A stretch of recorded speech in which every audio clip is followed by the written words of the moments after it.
So this is a quick demonstration on back probe usage. At times when you're using a meter and or a scope, you might have to back probe an active circuit. We'd never want to probe the front of any connector, as terminal damage can occur.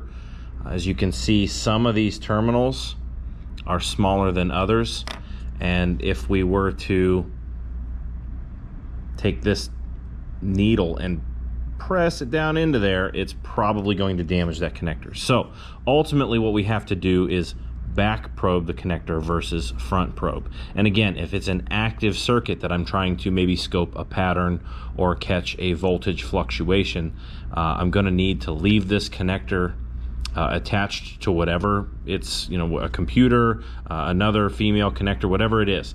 So what I'm going to do first is, this is not a WeatherPack sealed connector. As you can see, I can see the back sides of the terminals clearly, and I can see the front. This connector here is a WeatherPack connector, as it has the rubber seals right here. So you might find these under the hood, or you would find these on the chassis somewhere. But again, there's the connector side of it, and there's the weather sealed side of it. This is a smaller version of the same connector.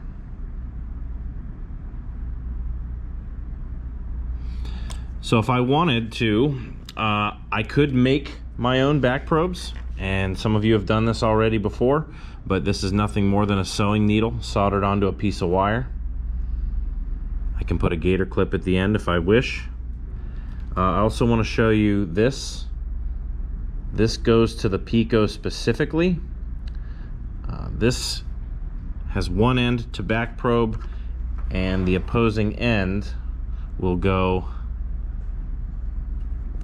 into the Pico test probe like so.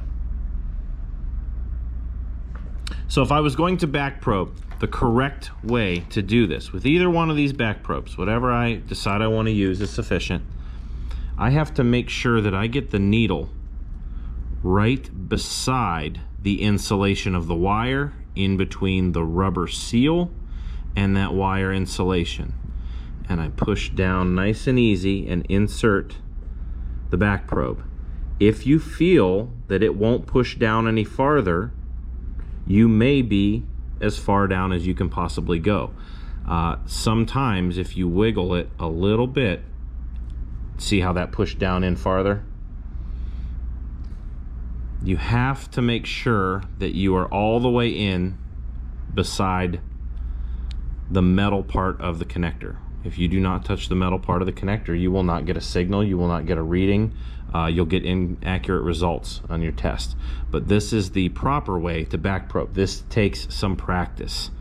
But if you continue to jab this in here and it won't go any farther, you'll break this off or cause damage to the connector. So this is something that you need to practice, but also understand the right technique.